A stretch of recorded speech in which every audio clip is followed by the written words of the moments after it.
histoires de sobriété. Sobriété. Construisons de nouveaux imaginaires. De nouveaux imaginaires. De nouveaux récits pour un futur souhaitable. Pour un futur souhaitable. Imaginons la réunion de demain. La réunion de demain. Nous sommes en 2024. L'équipe de Fresque.re accompagne des étudiants de l'école Vatel pour imaginer l'île de la Réunion en 2030 vivant dans la sobriété. Joyce, Eva, Maxime, Loane s'imaginent être les actrices et les acteurs de ce changement de société. Voici leur récit intitulé « Le temps s'est arrêté ». Histoire de sobriété. Histoire sobriété. On était tous chez Loane. C'était le premier jour de la grande pause. Maman et moi avons décidé de venir en vélo. De toute façon, les lignes de bus et les grandes routes sont fermées pendant cette période. 2 mois de pause, c'est long. Maxime et Joyce sont arrivés un peu après nous, les bras chargés de fruits et légumes de leur potager. Après que j'ai mis la table avec le mari de Loane, on s'est tous assis à table pour ce grand repas en l'honneur de la grande pause, cette tradition qui met en pause le rythme de vie parfois insoutenable. Aujourd'hui, la vie est calme, tout le monde vit heureux et épanoui. Les gens s'acceptent, s'entraident, pas une personne ne reste dans le besoin sans qu'il n'y ait quelqu'un pour lui tendre la main. À vrai dire, je ne sais plus trop comment c'était avant. Je sais que maman et ses amis, Loane, Joyce et Maxime, ont joué un grand rôle dans ce mouvement. Au moment du dessert, ma curiosité est trop forte. Je demande. En fait, comment ça a commencé ? Comment ça ? Demande Maxime. Quand est-ce que la grande pause a commencé ? Comment vous avez fait ? Joyce sourit et adresse un regard entendu avec maman, qui explique. C'était en 2023. Je crois que tu avais 6 ans. On s'était retrouvés comme ce soir-là, après le boulot.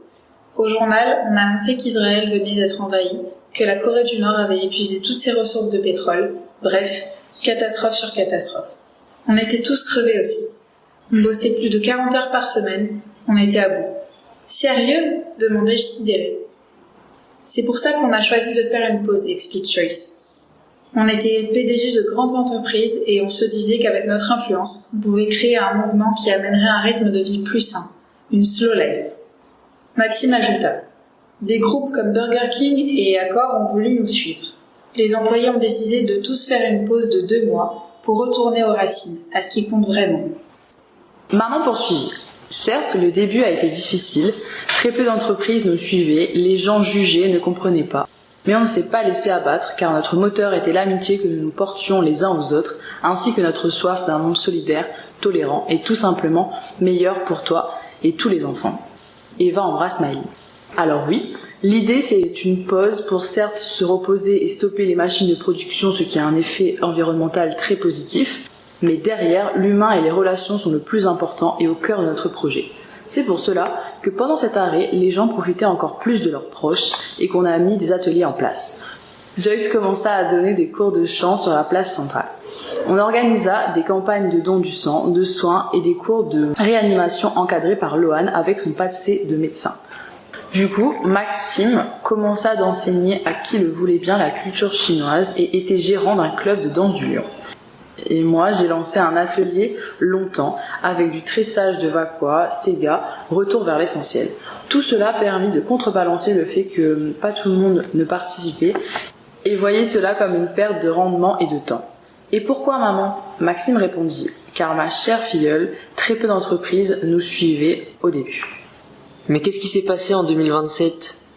Eva rajoute, en 2027 et même en 2028, la pause a été marquée par de nombreuses créations. Maëlie répond, maman, c'est à ce moment que l'eau de la mer est devenue potable ? Eva rajoute, oui ma fille, depuis 2025, nous avons fait plusieurs constats. Les pauses ont permis à l'homme de mieux réfléchir, de mieux connaître ses réels besoins. C'est comme ça que 2 individus ont découvert comment transformer l'eau salée en eau parfaitement consommable. Beaucoup d'activités avaient toujours lieu comme les années précédentes. Maëlie répond, Joyce faisait encore ses cours de chant ? Eva rajoute, oui bien sûr, Loane continue aussi ses découvertes en médecine. Loane rebondit, oui les pauses me permettaient d'acquérir des connaissances dans le milieu médical, étant en pause avec l'hôtellerie lors de ces périodes. Je me suis assise les étoiles plein les yeux.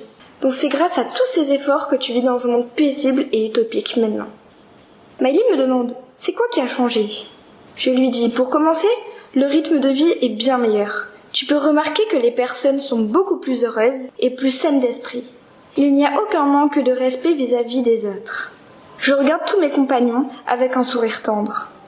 Eva dit « Effectivement, tout est bien mieux, car à notre époque, il y avait beaucoup d'animaux en voie de disparition, et grâce à nous, les abeilles continuent à butiner des fleurs, les pétrels sont revenus dans nos ciels, et il y a eu la résurrection des dodos. » Maxime se hâte de dire « La nature revit, les animaux réapparaissent, et surtout, nous respirons un air pur. » Joyce en avait les larmes aux yeux. Nous avons changé les choses, c'est juste exceptionnel. Grâce à nous, il existe de nouvelles normes et surtout, le bonheur de voir le métissage qu'il y avait à La Réunion se développer dans le monde entier. Le monde a changé. Miley annonça en gros « Waouh !» Maintenant, tu comprends mieux ? À notre époque, ce n'était pas du grand luxe. Mais de nos jours, nous sommes dans un endroit génial. Histoires de sobriété. Sobriété. Construisons de nouveaux imaginaires. De nouveaux imaginaires. De nouveaux récits pour un futur souhaitable. Pour un futur souhaitable. Imaginons la réunion de demain. La réunion de demain. Cet épisode a été financé par la Direction de l'Alimentation, de l'Agriculture et de la Forêt et par la Délégation régionale académique à la jeunesse, à l'engagement et au sport de La Réunion, dans le cadre de l'appel à projet Sobriété et jeunesse. Histoires de sobriété. Histoire, sobriété.